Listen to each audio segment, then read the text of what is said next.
Care University serves patients, family caregivers, and professional caregivers with education targeting care issues with expertise from a network of more than 500 subject matter experts from leading medical centers.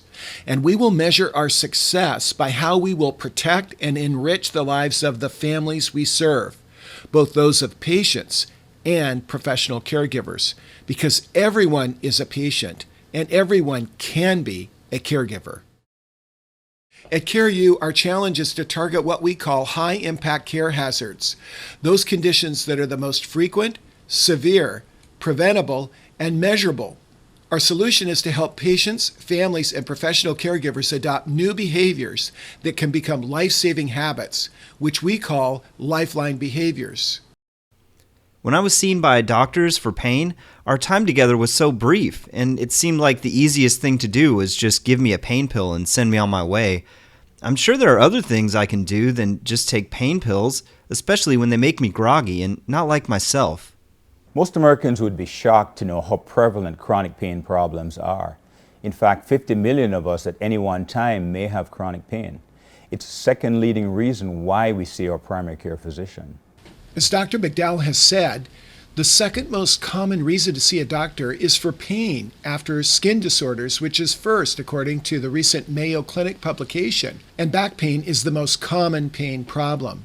Yet it is often said that everyone owns it and no one owns it, meaning that all caregivers treat pain, yet few tackle it as a primary problem, and most are unaware of great new advances and the role that patients and families can play to relieve suffering. When it comes to pain management, everyone owns it and no one owns it. What I mean by that is that we all treat pain patients during the course of our practice, but as a secondary aspect, and very few of us are trained to use the tools which are available, and therefore patients suffer. And we know that pain medicines are often misused intentionally or unintentionally, and this leads to thousands of deaths per year, the majority of which are entirely preventable.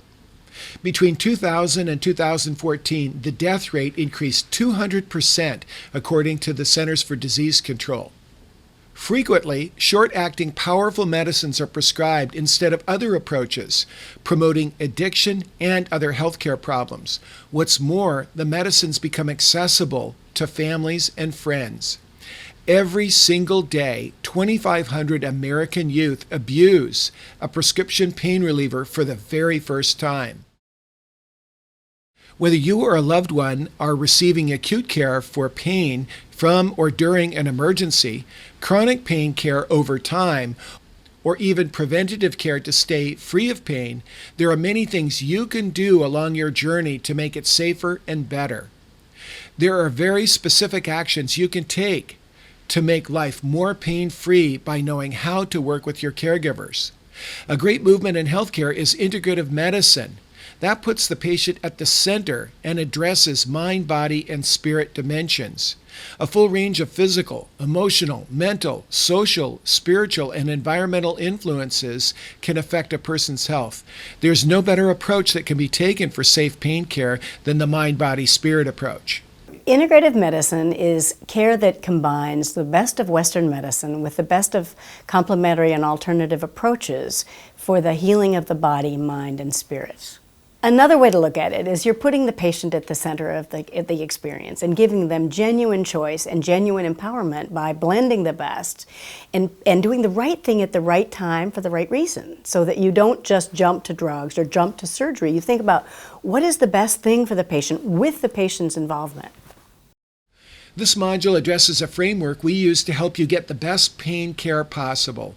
This framework is called the 5 Rights of Pain Care.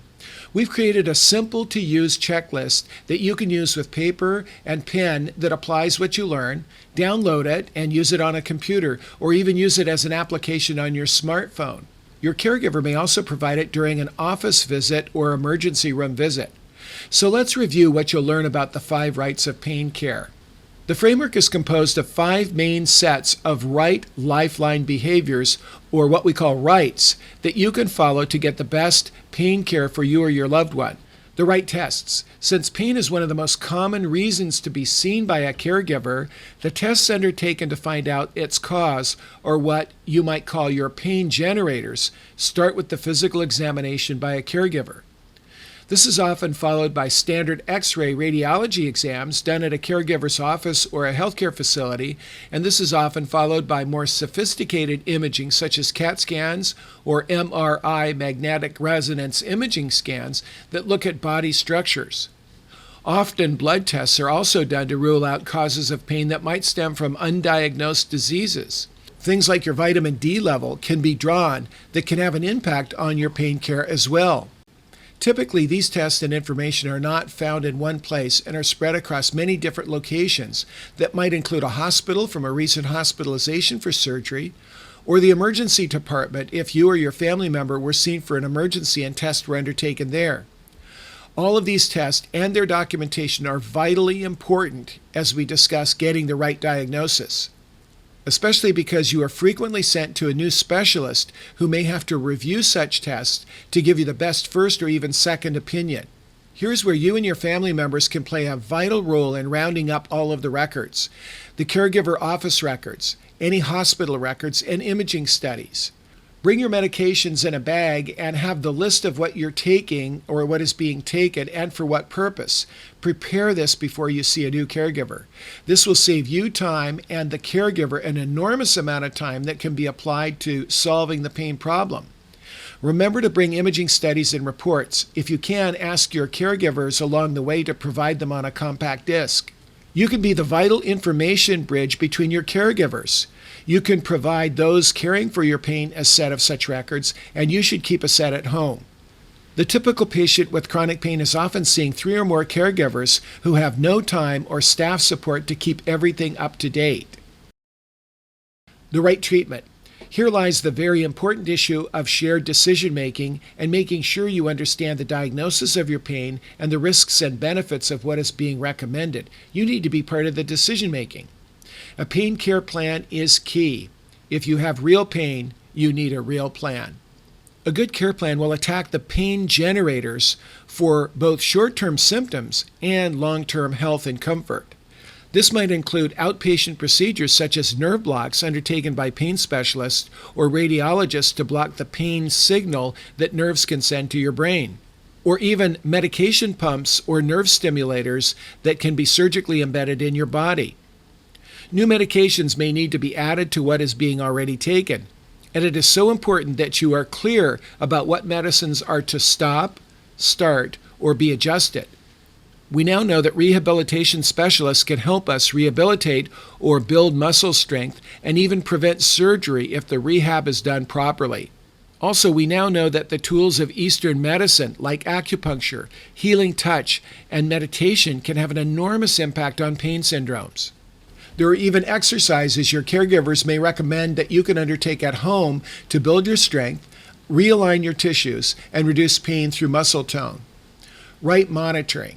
Unfortunately, pain care is not a perfect world, and much will be trial and error, not only to treat the pain, but even to determine what is causing the pain. Your relief is the target. It is critically important that you chart when, how, and why pain improves. This is both diagnostic and helps your doctor fine-tune the treatment. The right combination of short and long-acting medicines, strengthening of muscles, and even blood levels like vitamin D can have real impact if they're tracked against your pain levels. By keeping a pain chart and tracking how you feel over time, your caregivers and family will know how to optimize your care. As we've stated earlier, most patients with chronic pain see many caregivers for their pain.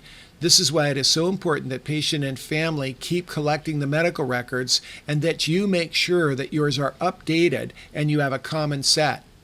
This should include the imaging reports and actual studies so that all the information can be put to work to improve your pain. And because pain medicines are so often used and adjusted, it is very important to keep reconciling the most current medication list as you would reconcile your checking account at your bank.